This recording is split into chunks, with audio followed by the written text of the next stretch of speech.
ایک اور حدیث میں بیان کر دوں یہاں پر اسی کانٹیکسٹ میں، سنن ابی داؤد کے اندر صحیح سند سے حدیث ہے، مشکات میں بھی آپ کو دوسری جلد میں مل جائے گی۔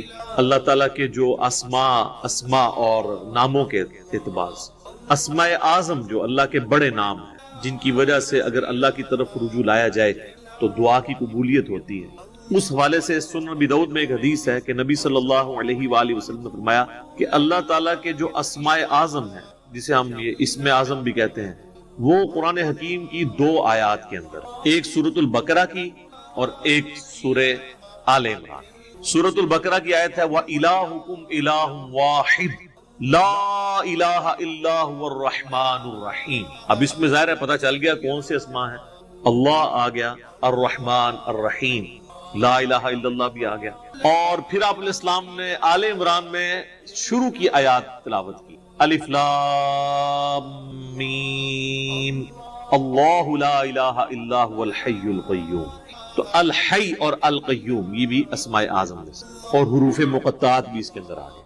جامعہ ترمذی میں ایک حدیث ہے 593 نمبر انٹرنیشنل نمبر کے مطابق، ایک شخص نے دعا میں جلدی کی اور اللہ تعالیٰ کی حمد کے بغیر ہی دعا کرنی شروع کر دی اور درود شریف بھی نہیں پڑھا، تو نبی صلی اللہ علیہ وآلہ وسلم نے فرمایا کہ اس سائل نے جلدی کی۔ پھر آپ نے بلا کے اسے فرمایا کہ جب بھی تم اللہ سے دعا کرو پہلے اس کی حمد کرو، اس کے بعد مجھ پر درود پڑھو اور پھر اللہ سے مانگو۔ اتنے میں ایک اور شخص آیا، اس نے خود بخود یہی عمل کیا، وہ ابن مسعود تھے رضی اللہ تعالیٰ عنہ۔ تو نبی علیہ السلام نے فرمایا سل تعطا، سل تعطا، تو مانگ تجھے دیا جائے گا، تو مانگ تجھے دیا جائے گا۔ تو دعاؤں کا پروٹوکول یہ ہے کہ جب بھی آپ دعا کریں پہلے اللہ کی حمد بیان کرنی ہے، اور حمد میں اسماء اعظم اور اس کے بعد درود شریف۔ تو کوشش کریں کہ آپ یہ 2 آیات یاد کریں۔ سنن ابی داؤد کے اندر اسماء اعظم جو ہے موجود ہیں، مشکات کے اندر بھی یہ 2 آیات یاد کر لیں۔ ایک تو حدیث میں اس کا ذکر آ گیا، دوسرا قرآن کے اندر یہ موجود ہے، وَإِلَٰهُكُمْ إِلَٰهٌ وَاحِدٌ لَا إِلَٰهَ إِلَّا هُوَ الرَّحْمَٰنُ الرَّحِيمُ۔ یہ سورۃ البقرہ اور سورہ آل عمران۔ الف لام میم اللہ لا الہ الا هو الحی القیوم۔ تو ان 2 صورتوں کے اندر نبی علیہ السلام فرمایا کہ اللہ تعالیٰ کے اسماء اعظم موجود ہیں، تو یہ آپ پڑھ لیں، اس کے بعد آپ درود شریف پڑھ کے تو دعا مانگیں۔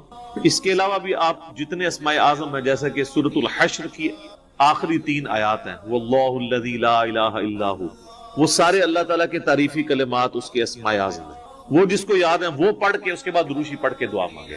تو یہ دعا کا ایک پروٹوکول اور ایک طریقہ۔ تو یہ چھوٹے چھوٹے اذکار ہیں، ان کو پڑھ کر آپ اتنی بڑے فضائل حاصل کر سکتے ہیں جو آپ زیادہ ایفرٹ پٹ کر کے بھی حاصل نہیں کر سکتے۔ تو 1.25 لاکھ دفعہ آیت کریمہ آپ کو پڑھنے کی ضرورت ہی نہیں بھائی۔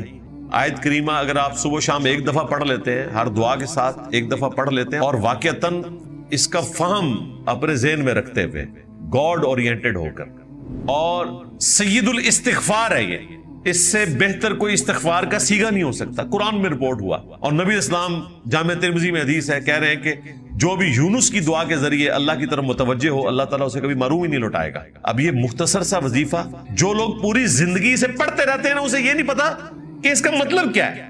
لا الہ الا انت سبحانک انی کنت من الظالمین۔ اور ان کے بھائی نے مجھے خود کہا کہ وہ یہ دعا کرتے ہوئے ساتھ پنجابی میں اپنی نیٹو لینگویج میں اس کو بیان بھی کر رہے تھے کہ اے اللہ تو تو پاک ہے، تو تو غلطی نہیں کرے گا، میں انسان ہوں، میں مانتا ہوں میں غلطی کر سکتا ہوں، مجھے معاف کر دے۔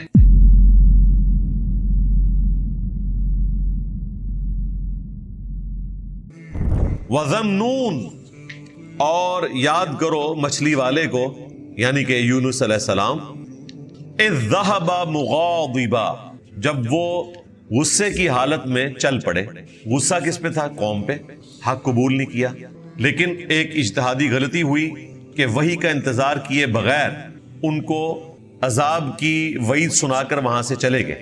اب ایک پیغمبر کے شان شان نہیں تھا کہ وہ وحی کا انتظار کیے بغیر خود سے اجتہاد کر کے وہاں سے نکل جائے۔ بس یہ جو ان کی اجتہادی غلطی تھی، امت کے حق میں یہ کریڈٹ ثابت ہوئی، ان کا ڈیبٹ۔ اور سورہ یونس میں ہم پڑھ چکے ہیں کہ کبھی ایسا نہیں ہوا کہ کسی قوم کے لیے عذاب کے آثار نمایاں ہو جائیں اور ان سے وہ عذاب ٹل جائے، سوائے قوم یونس کے۔ 1 لاکھ سے زیادہ وہ لوگ تھے، قرآن میں آیا۔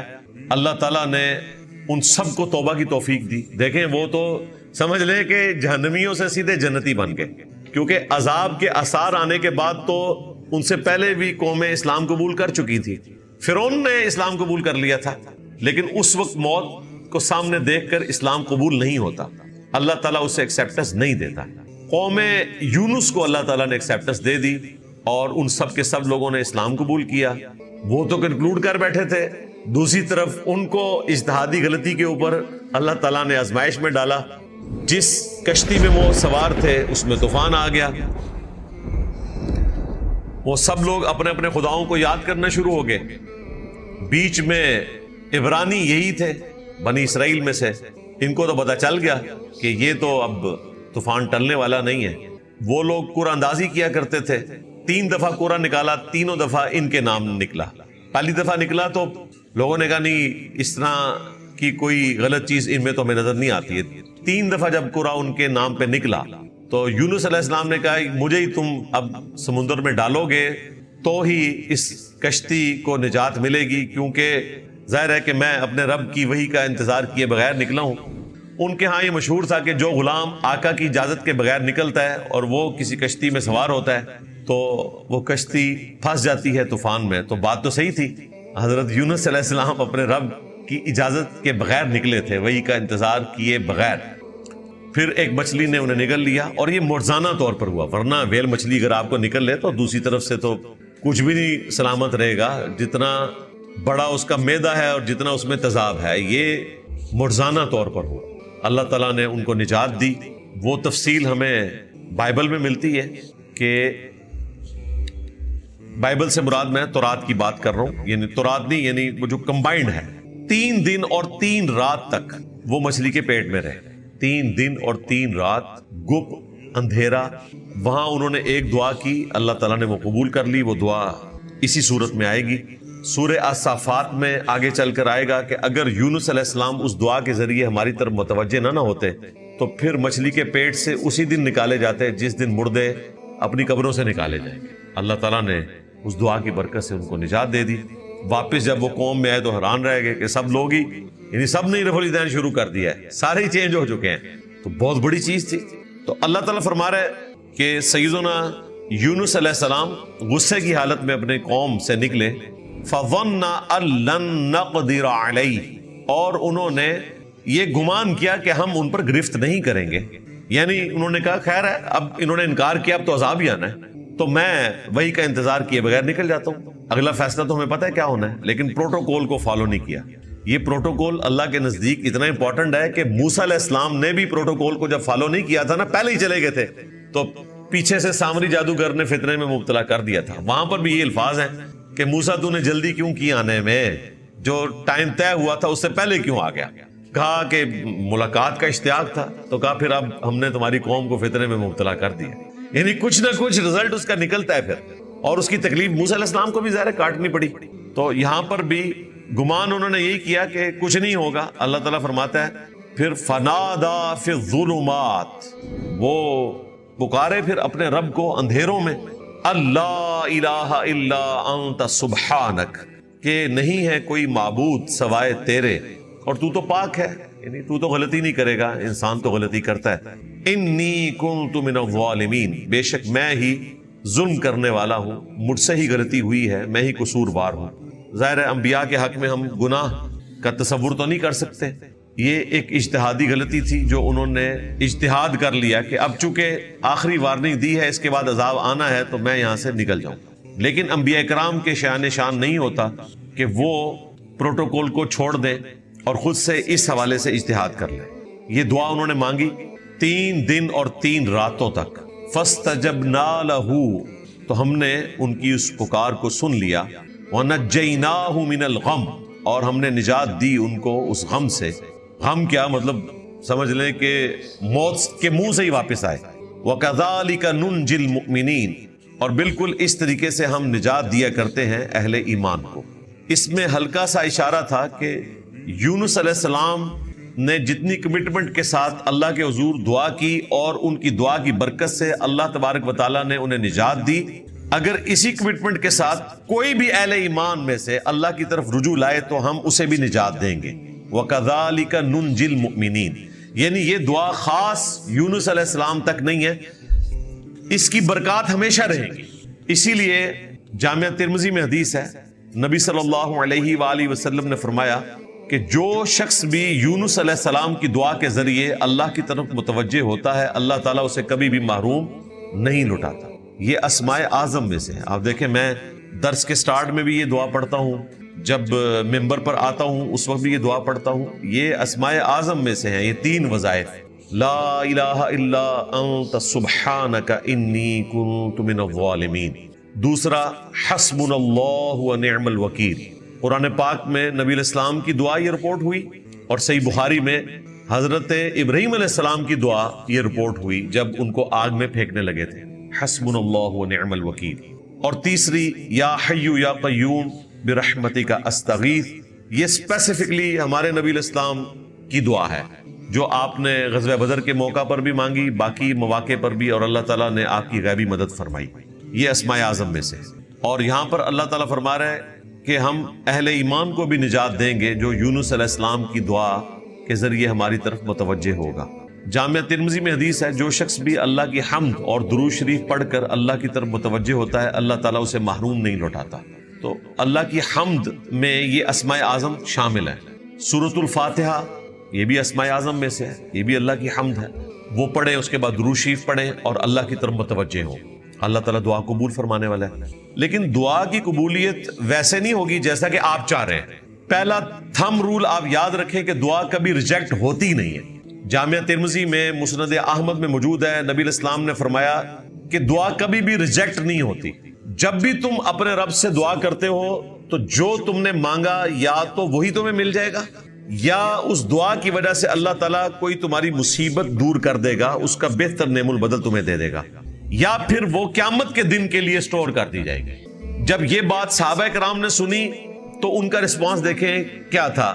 ہم عام لوگوں کو جب یہ بتاتے ہیں نا کہ یا تو آپ کو وہ ملے گا جو آپ نے مانگا، یا پھر اس کے بدلے کوئی اور چیز ملے گی، یا نیکیوں کی شکل میں یہ سٹور ہو جائے گی، تو لوگ کہتے ہیں پھر فائدہ کیا دعا مانگنے کا، جدوں وہ شاید لبھی ہی نہیں جانو جو ہم مانگ رہے ہیں۔ صحابہ کرام کا دماغ اس طرف نہیں گیا، انہوں نے کہا یا رسول اللہ، اگر دعا ہر حال میں قبول ہوتی ہے، حتیٰ کہ جو ہماری مرضی کے مطابق نہ ہو تب بھی وہ دعا سٹور ہو جاتی ہے آخرت کے دن کے لیے، تو پھر ہم تو بہت زیادہ دعائیں مانگیں گے، کیونکہ یہ بہت بڑا ایسٹ ہے کہ یہ دعا ایسی چیز ہے، باقی اعمال میں تو ہو سکتا ہے ریجیکٹ ہو جائے، دعا جو ہے وہ ہر حال میں قبول ہوگی۔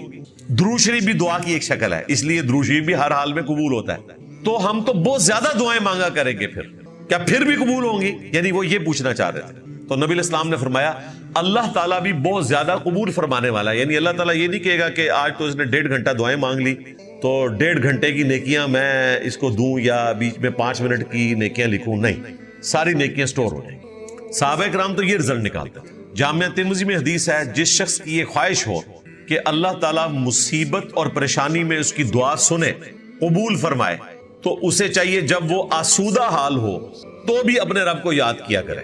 یہ ویسے بڑے نقطے والی بات ہے، مصیبت اور پریشانی میں تو بڑے بڑے باغی لوگ جو ہیں ان کی گردن بھی جھک جاتی ہے، اور بعض اوقات تو وہ اس طرح کمٹمنٹ شو کرتے ہیں کہ جو بیچارے روزانہ 5 وقت نماز پڑھنے والے ہیں وہ ان کے سامنے شرمندہ ہو رہے ہوتے ہیں کہ پتہ نہیں ہم نے تو زندگی اپنی خراب ہی کر دی ہے۔ ان کی کنسنٹریشن کا جو لیول ہے وہ تو کمال ہے، اور یہ آپ کو منظر اکثر دیکھنے کو ملتے ہیں، ہمیں تو کافی دفعہ آبزرو ہوئے ہیں، بلکہ میں تو تھوڑی ہمت کر کے ایسے لوگوں سے دعا بھی کروا لیتا ہوں کہ یار یہ تو کوئی زیادہ کمٹمنٹ نظر آ رہی ہے، اور عین ممکن ہے کہ ان کی کوئی کمٹمنٹ کا لیول اس ہائٹ پہ ہو کہ جو عام بندوں سے بڑھ کر ہے۔ بسا اوقات کسی شخص پہ ایسی مصیبت آتی ہے کہ وہ واقعی اپنے رب کی طرف اس لیول کے ساتھ متوجہ ہوتا ہے کہ اللہ تعالیٰ اس کی سن لیتا ہے، اور میں نے ایسے لوگوں کی دعائیں قبول ہوتے بھی دیکھی ہیں جو بیچارے پوری زندگی نمازیں پڑھتے رہتے ہیں، ان کی دعا قبول ہو نہ ہو ایسے لوگوں کی قبول ہوتی ہے، اور جیسے ہی قبول ہوتی ہے نا دوبارہ وہ مسجد میں بھی نظر نہیں آتا۔ اچھا، عام لوگ سمجھتے ہیں کہ یار یہ تو اللہ تعالیٰ کے بہت قریب ہیں، اللہ تعالیٰ نے ان کو دے کر آزمایا اور وہ ناکام ہو گئے، اس کے بعد تو انہیں شکرانے کے طور پر اہل ایمان والی زندگی گزارنی چاہیے تھی، لیکن نعمت ملنے کے بعد وہ باغی ہو گئے۔ یہی وہ لوگ ہیں جن کے بارے میں آتا ہے نا قرآن میں کہ جب یہ سمندری بھنور میں پھنس جاتے ہیں تو خالص اللہ کو پکارتے ہیں، اس وقت ان سے جھوٹے معبود جاتے رہتے ہیں، جب ہم انہیں نجات دے دیتے ہیں پھر یہ شرک کرنا شروع کر دیتے ہیں۔ یہاں پر بھی یہی ہوتا ہے، اللہ سے مانگتے ہیں اور جب ملتا ہے تو کبھی کسی بزرگ کی طرف منسوخ کر دیتے ہیں، کبھی کسی درگاہ کی طرف منسوخ کر دیتے ہیں، اللہ کی طرف اسے منسوخ کرتے ہوئے انہیں شرم آتی ہے۔ تو دعا ہر حال میں قبول ہونی ہے، اور وہ لوگ جو عام حالت میں دعائیں مانگتے ہیں اللہ تعالیٰ مصیبت اور پریشانی میں بھی ان کی دعاؤں کو سنتا ہے۔ دعائیں چند ایک ہیں، ہم نے اذکار کارڈ کے اوپر وہ دعائیں لکھ دی ہیں۔ گرین کارڈ فرض نماز کے بعد کے سنت اذکار ہیں، آلموسٹ کوئی 17-18 کے قریب، اور بلو کارڈ صبح و شام کے سنت اذکار ہیں، وہ بھی تقریباً کوئی 20-22 کے قریب ہیں۔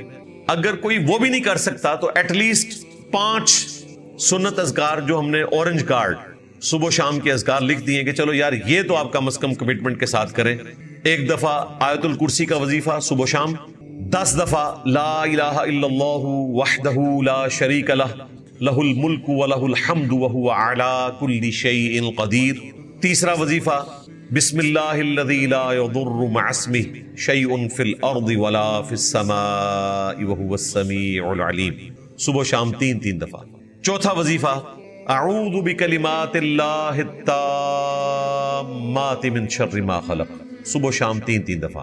اور 5واں وظیفہ آخری 3 قل، سورۃ الاخلاص، سورۃ الفلق اور سورۃ الناس، 3 دفعہ صبح و شام۔ یہ سمجھ لیں کہ سارے وظائف کا نچوڑ ہے۔ اگر آپ کوئی اور وظیفہ نہ بھی کریں، صبح و شام بس یہ 5 وظائف کر لیں، سارے وظائف اس کے اندر شامل ہیں، کیونکہ ان وظائف کہ وہ فضائل رپورٹ ہوئے ہیں جو باقی ساری دعاؤں کے الگ الگ رپورٹ ہوئے ہیں، ان سب کو جمع کرے تو اس کے اندر لائی کرتا ہے۔ ایک حدیث کا ریفرنس اس میں مینشن کر کے ہم نے وہ اورنج کارڈ بھی لکھ دیا، اس کا PDF بھی بنا دیا، ہارڈ کاپی بھی اویلیبل ہوتی ہے۔ تو یہ مختصر اذکار دعائیں یہ آپ روزانہ کریں تو آپ گویا کہ روزانہ اپنے رب سے دعا مانگ رہے ہیں، اور یہ آپ کی روٹین میں دعا شامل ہو۔ باقی فرض کے بعد جو مختصر 2-3 دعائیں ہیں، اللہ اکبر اور 3 دفعہ استغفر اللہ، اور اللہم انت السلام ومنک السلام تبارک یا ذا الجلال والاکرام، اور اس کے بعد 1 دفعہ آیت الکرسی، اور ایک دفعہ آخری 3 قل اور تسبیحات فاطمہ، وہ ہر فرض نماز کے بعد آپ کرتے رہیں، اور صبح و شام کے لیے یہ دعائیں کر لیں تو اس میں تمام دعائیں شامل ہیں۔ لیکن پروٹوکول وہی ہے جو جامع ترمذی میں 2 احادیث ہے کہ جو شخص اللہ کی حمد جیسا کہ اس کی شان کے لائق ہے، وہ حمد کرنے کے بعد اور درود شریف پڑھنے کے بعد اللہ کی طرف متوجہ ہوتا ہے تو اللہ تعالیٰ دعا کو سن لیتا ہے۔ اور نماز میں اللہ نے یہی ترتیب رکھی ہے، التحیات للہ والصلوات والطیبات، پہلے اللہ کی حمد کرتے ہیں، اس کے بعد نبی الاسلام پر سلام، پھر درود شریف، اور اینڈ پہ جا کے آپ دعائیں مانگتے ہیں۔ یہ ترتیب ہے۔ اور جامع ترمذی کے الفاظ ہیں، نبی الاسلام نے فرمایا سل تعطا، سل تعطا، مانگ تجھے دیا جائے گا، مانگ تجھے دیا جائے گا، جو اللہ کی حمد اور درود شریف کے ذریعے متوجہ ہوتا ہے۔ وہ حمد سورۃ الفاتحہ کی شکل میں بھی ہو سکتی ہے، تشہد کی شکل میں بھی ہو سکتی ہے، لا الہ الا انت سبحانک انی کنت من الظالمین کی شکل میں بھی ہو سکتی ہے، حسبنا اللہ ونعم الوکیل، یا حی یا قیوم برحمتک استغیث، اور اسماء اعظم بھی ہیں، اللہم انی اسألک بانک انت اللہ لا الہ الا انت الاحد الصمد الذی لم یلد ولم یولد ولم یکن لہ کفوا احد۔ یہ ابو داؤد میں حدیث ہے، نبی الاسلام نے ایک بندے کو یہ پڑھتے ہوئے سن لیا تو نبی الاسلام نے کہا کہ اس شخص نے ان اسماء اعظم کے ذریعے اللہ کو پکارا ہے کہ اللہ تعالیٰ معروم نہیں لوٹاتا۔ اور ایک دوسری حدیث ابو داؤد ترمذی میں آتی ہے کہ یہ 2 آیات ایسی ہیں جن میں اللہ تعالیٰ کے اسماء اعظم موجود ہیں، جن کے ذریعے دعا قبول ہوتی ہے۔ وَإِلَٰهُكُمْ إِلَٰهٌ وَاحِدٌ لَا إِلَٰهَ إِلَّا هُوَ الرَّحْمَٰنُ الرَّحِيمُ، سورۃ البقرہ، اور سورہ آل عمران، الف لام میم اللہ لا الہ الا هو الحی القیوم۔ آپ دیکھتے ہیں میں جب بھی پبلک سیشن کے اینڈ پہ دعا کرواتا ہوں تو میں یہ دونوں اسماء اعظم پڑھتا ہوں، قرآن کی 2 آیات والے اسماء اعظم اور جو حدیث میں رپورٹ ہوئے، اس کے بعد درود شریف، اور آپ دعا مانگے۔ تو یہ ایک پروٹوکول ہے، اور دعا قبول ہونی ہے، لیکن سلیقے کے ساتھ جو پروٹوکول بتایا گیا اللہ کی حمد اور درود شریف، اس میں آیت کریمہ کا یہ وظیفہ بھی ہے، لا الہ الا انت سبحانک انی کنت من الظالمین۔ باقی یہ جو ہمارے محلوں میں عورتیں 1.25 لاکھ دفعہ آیت کریمہ کا وظیفہ کرواتی ہیں، اور پھر وہ پروٹوکول بھی ایسا بتاتے ہیں، کہتے ہیں کہ یہ آیت کریمہ بڑا گرم ہوتا ہے، آپ نے اس کا پروٹوکول رکھنا ہے، خوشبو وہاں پہ سلگھانی ہے، ہر شخص باوضو ہو کر اس کو پڑھے، اور گٹھلیاں رکھی بھی ہوتی ہیں. اس طرح کا جو اجتماعی ذکر کرنا ہے نا، یہ بدعت کے اوپر مبنی ہے. آپ نے ویسے پڑھنا ہے تو بے شک 1.25 لاکھ دفعہ کیا آپ 10 لاکھ دفعہ پڑھیں. اس طرح کا کوئی وظیفہ اس حوالے سے رپورٹ نہیں ہوا. جب ہم اسماء اعظم بتاتے ہیں نا کہ آپ یہ پڑھیں، تو لوگ پوچھتے ہیں کتنی دفعہ؟ بھائی 1 دفعہ پڑھ لینا بھی کافی ہے، اس کے بعد درود شریف پڑھیں اور دعا مانگیں اللہ سے، دیٹس آل. یا زیادہ سے زیادہ نبی علیہ السلام نے کوئی وظیفہ رپورٹ کیا ہے احادیث میں جو آپ علیہ السلام سے نقل ہوا، وہ 100 دفعہ ہے. عموماً جو وظائف ہیں وہ 1 دفعہ ہیں، 3 دفعہ ہیں، 7 دفعہ ہیں، 10 دفعہ ہے، 25 دفعہ ہے، 33 دفعہ ہے، اور حد 100 دفعہ. بس اس سے اوپر کچھ نہیں ملتا. باقی وہ جنرل ذکر ہے کہ آپ جتنا بھی ذکر کریں 100 سے زیادہ دفعہ بھی کریں، لیکن اس پہ بھی قدغن ہے. بخاری مسلم میں حدیث ہے، نبی علیہ السلام نے فرمایا کہ اللہ تعالیٰ کو وہ عمل جو بہت زیادہ کثرت سے کیا جائے اس کی نسبت وہ عمل زیادہ پسند ہے جو مختصر ہو لیکن استقامت کے ساتھ. یہ نہیں ہے کہ ایک دن آپ نے 1000 دفعہ درود شریف پڑھا ہے، اگلے دن آپ 50 دفعہ پڑھیں. اس کی بجائے آپ روزانہ 10 دفعہ پڑھ لیں. وہ تو حدیث میں نے کوٹ کی تھی مجموع الزوائد سے، طبرانی کے ریفرنس سے، کہ صبح و شام جو شخص 10 مرتبہ درود شریف پڑھ لے تو قیامت والے دن نبی الاسلام کی شفاعت اس کے حق میں حلال ہو جائے گی. اور وہ مختصر درود شریف جو سنن نسائی میں رپورٹ ہوا، اللہم صلی علی محمد وعلی آل محمد، یہ آپ علیہ السلام نے تعلیم فرمایا. زید بن خارجہ کو نبی علیہ السلام نے نصیحت کی تھی کہ مجھ پر درود لازم کر لو اور اپنی دعاؤں میں کہا کرو اللہم صلی علی محمد وعلی آل محمد. سنن نسائی میں 1293 نمبر حدیث ہے انٹرنیشنل نمبر کے مطابق. تو آپ یہ درود شریف پڑھ کے فضیلت کما سکتے ہیں. صبح و شام 10 دفعہ پڑھ، زیادہ جتنا مرضی پڑھیں، وہ آپ جتنا گڑ ڈالیں گے اتنا میٹھا، لیکن استقامت کے ساتھ. جو آج کل کی ہماری روٹین ہے، مصروفیات ہیں، اس میں ظاہر ہے کہ اتنے زیادہ وظائف ہر شخص نہیں کر سکتا. اچھا، اللہ تعالیٰ نے ہر بندے کو ڈیفرنٹ سرکمسٹانسز دیے ہیں اور ان کے لیے وظائف الگ سے موجود ہیں. بعض لوگ اتنے فارغ ہوتے ہیں، ان کے پاس کوئی اور مصروفیت نہیں ہے، تو وہ تہجد سے لے کر اشراق تک مسجد میں بیٹھ سکتے ہیں، تو وہ بیٹھے. ہر شخص کے لیے یہ پاسبل نہیں ہوگا. کئی لوگ ہیں جو صبح سویرے مزدوری پہ نکلتے ہیں، اگر وہ اس قسم کی ایکٹیویٹی پرفارم کرنا شروع کر دیں تو مزدوری تو وہ کر بیٹھے. اسی طریقے سے بعض لوگوں کے لیے قیام اللیل کرنا آسان ہوتا ہے، بعض کے لیے عشاء کی نماز بڑی مشکل سے وہ پوری کرتے ہیں، تو ان کے لیے اس کے ایکویلنٹ وظائف موجود ہیں. صحیح مسلم میں حدیث ہے، نبی علیہ السلام فجر کی نماز کے وقت گھر سے نکلے، مسجد میں گئے، اور مسجد سے آپ نکلتے تھے جب سورج بلند ہوتا تھا.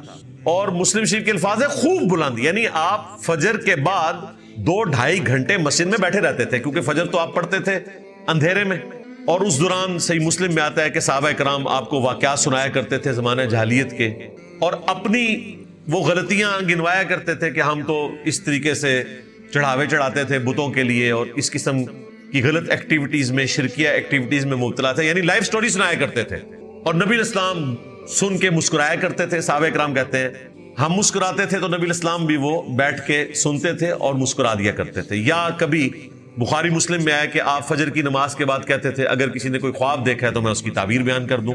تو اگر کسی کو خواب آتا تھا تو وہ تعبیر پوچھ لیتا تھا.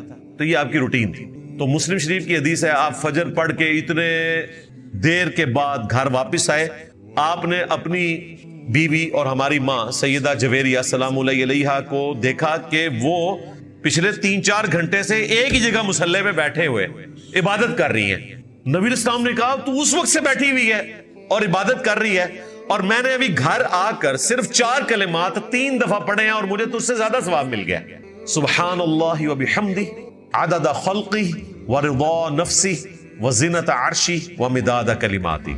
سبحان اللہ وبحمدہ کے ساتھ یہ 4 کلمات 3 دفعہ، اور مجھے تم سے زیادہ ثواب مل گئے. اس کا مطلب ہے کہ جو لوگ مسجد میں نہیں بیٹھ سکتے تو صبح شام کے اذکار میں ہم نے یہ وظیفہ ڈالا ہے. اب اگر کوئی اتنا ہی گیا گزرا ہے کہ یہ بھی نہیں پڑھ سکتا تو اس سے کم درجے کا تو وظیفہ اس کو بتایا نہیں جا سکتا. اس کو پڑھنے میں آپ کو 1 منٹ مشکل سے لگے گا اگر آپ یہ 3 دفعہ کلمات پڑھیں. اور ثواب کیا ہے؟ 4 گھنٹے مصلی پر بیٹھ کر عبادت کرنے سے زیادہ. تو گارنٹی تو نبی علیہ السلام نے دی ہے. اسی طریقے سے نبی علیہ السلام نے فرمایا کہ جو شخص مہینے میں 3 روزے رکھ لے وہ اللہ کے حضور ایسا ہے، صحیح مسلم کی حدیث ہے، گویا کہ وہ ہمیشہ روزہ رکھنے والا ہے. ہمیشہ روزہ رکھنا فزیکلی یہ تو ناپسندیدہ ہے، لیکن اس کے ثواب کی خواہش تو ہر بندے کے دل میں. نبی الاسلام نے زیادہ سے زیادہ داؤدی روزوں کی اجازت دی ہے. صحیح مسلم میں 1 دن روزہ رکھو 1 دن چھوڑ دو، لیکن جو مہینے میں 3 روزے رکھے تو اسے پورے مہینے کے روزوں کا ثواب، اور ہر مہینے رکھتا رہے یعنی کہ 36 روزے رکھے تو پورے سال کے روزوں کا ثواب. اور دوسری طرف صحیح مسلم میں حدیث ہے جس نے شوال کے 6 روزے رکھ لیے رمضان کے روزے رکھنے کے بعد، تو وہ اللہ کے حضور ایسا ہے گویا کہ ہمیشہ روزہ رکھنے والا ہے. یعنی کہاں صرف 6 روزے شوال کے اور کہاں ہر مہینے 3 روزے رکھنا.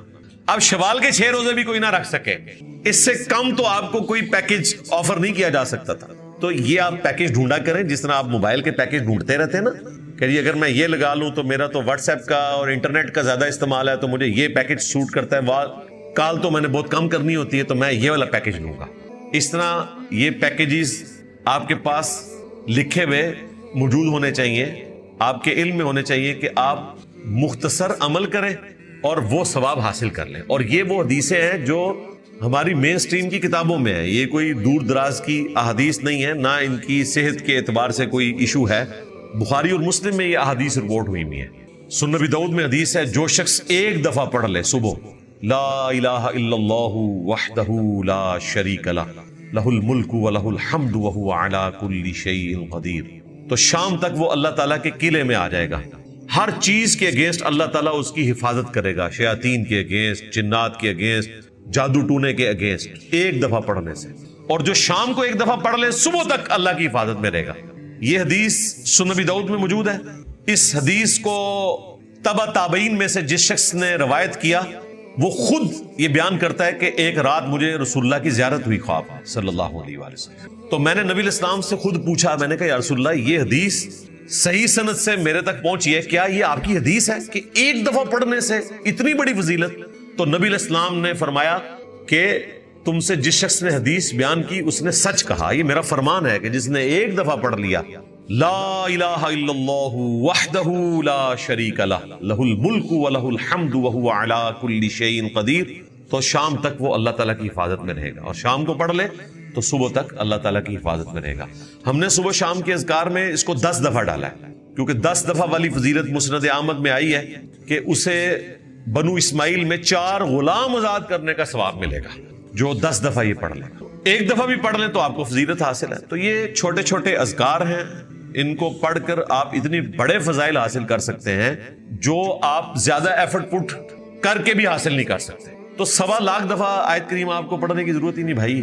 آیت کریمہ اگر آپ صبح شام ایک دفعہ پڑھ لیتے ہیں، ہر دعا کے ساتھ ایک دفعہ پڑھ لیتے ہیں اور واقعتاً اس کا فہم اپنے ذہن میں رکھتے ہوئے گاڈ اورینٹڈ ہو کر لا الہ الا انت سبحانک، اے اللہ تیرے سوا کوئی معبود نہیں اور تو پاک ہے نا، تجھ سے تو غلطی ہو ہی نہیں سکتی. یہ مطلب ہے اس کا انی کنت من الظالمین، بے شک میں ہی ظالم ہوں، میں تو انسان ہوں، تو نے مجھے بنایا ہی ایسا ہے کہ میں تو غلطی کروں گا. مختصر جملہ اور سید الاستغفار ہے یہ، اس سے بہتر کوئی استغفار کا سیگا نہیں ہو سکتا. قرآن میں رپورٹ ہوا اور نبی اسلام جامع ترمذی میں حدیث ہے، کہہ رہے ہیں کہ جو بھی یونس کی دعا کے ذریعے اللہ کی طرف متوجہ ہو اللہ تعالیٰ اسے کبھی محروم ہی نہیں لوٹائے گا. اب یہ مختصر سا وظیفہ جو لوگ پوری زندگی سے پڑھتے رہتے ہیں نا، اسے یہ نہیں پتا کہ اس کا مطلب کیا ہے.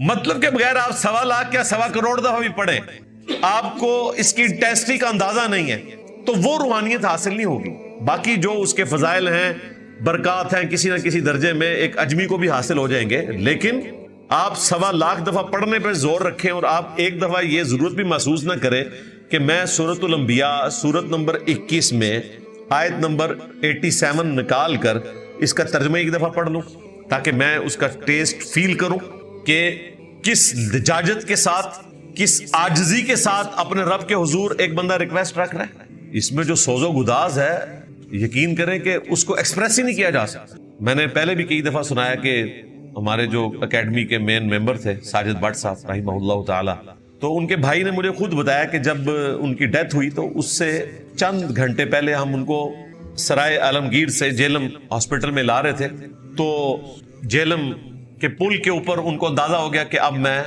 بچنے والا نہیں ہوں، تو انہوں نے اپنے بھائی سے کہا کہ گاڑی واپس موڑ لو، مجھے لگتا ہے کہ اب میں نہیں بچوں گا. انہیں اپنی صحت کے اعتبار سے اندازہ ہو گیا تھا، ایج صرف 46 ایئرز تھی، لیکن ہیپاٹائٹس سی ہوا، اس کی وجہ سے اللہ کے پاس چلے گئے. تو وہ کہہ رہے ہیں کہ ان کے جو آخری الفاظ تھے وہ یہی تھے، لا الہ الا انت سبحانک انی کنت من الظالمین. اور ان کے بھائی نے مجھے خود کہا کہ وہ یہ دعا کرتے ہوئے ساتھ پنجابی میں اپنی نیٹو لینگویج میں اس کو بیان بھی کر رہے تھے کہ اے اللہ تو تو پاک ہے، تو تو غلطی نہیں کرے گا، میں انسان ہوں، میں مانتا ہوں میں غلطی کر سکتا ہوں، مجھے معاف کر دے. اور وہ کہتے ہیں ان کے آخری کلمات یہی تھے. بس اسی کا وہ وظیفہ کرتے رہے، عربی میں بھی پنجابی میں بھی بار بار اللہ کے حضور یہ دعا کرتے تھے. میں کہتا ہوں اس سے بڑی کوئی خوش نصیبی نہیں ہے کہ کوئی شخص جو ہے وہ اپنے آخری وقت میں اپنے رب کی طرف گاڈ اورینٹڈ ایسا ہو کہ وہ اس وظیفے کے ذریعے اللہ کی طرف متوجہ ہو. اس سے بہتر نہ کوئی استغفار ہو سکتا ہے، نہ کوئی اسم اعظم ہو سکتا ہے، اور نہ کوئی ایسا وظیفہ ہو سکتا ہے جو اللہ تعالیٰ کے غصے کو ٹھنڈا کر دے، کہ وہ غصہ کہ جس کا ذکر سورہ الصافات میں آیا کہ یونس اگر یہ کلمات نہ کہتا تو اس نے اسی دن مچھلی کے پیٹ سے نکلنا تھا جس دن مردوں نے اپنی قبروں سے اٹھایا جانا تھا. یعنی وہ مچھلی کا پیٹ یونس کی قبر بن جانی تھی اگر وہ یہ کلمات نہ کہتا. تو آپ ذرا اندازہ کریں یہ غیر معمولی وظیفہ ہے. اس لیے دیکھیں میں جب بھی یہاں پبلک سیشن کے لیے انٹر ہوتا ہوں یہ وظیفہ لازمی پڑھتا ہوں، قرآن کلاس سے پہلے بھی پڑھتا ہوں، جب کبھی دعا مانگتا ہوں تو بھی یہ پڑھتا ہوں، اور تشہد میں بھی اس کو پڑھیں. بخاری مسلم میں حدیث ہے کہ جب تشہد میں درود شریف پڑھ چکو تو جو چاہو اپنے رب سے مانگو. اس میں آپ اور دعائیں بھی مانگیں، یہ دعا بھی مانگیں، لا الہ الا انت سبحانک انی کنت من الظالمین. اسی پہ کنکلوڈ کرتے ہیں سورہ الانبیاء کی آیت نمبر 88، وَكَذَلِكَ نُنْجِي الْمُؤْمِنِينَ، اور یوں ہی ہم نجات دیتے ہیں اہل ایمان کو. اللہ تعالیٰ سے دعا ہے کہ جو حق بات میں نے کہی اللہ تعالیٰ ہمارے دلوں میں راسخ فرمائے. اگر جذبات میں میرے منہ سے کوئی غلط بات نکل گئی تو اللہ تعالیٰ ہمیں معاف فرما دے، ہمیں نیک کاموں کا اجر عطا فرمائے، ہماری برائیوں سے درگزر فرمائے. سبحانک اللہم و بحمدک، اشہد ان لا الہ الا انت، استغفرک و اتوب الیک، وما علینا الا البلاغ المبین. جزاکم اللہ خیرا.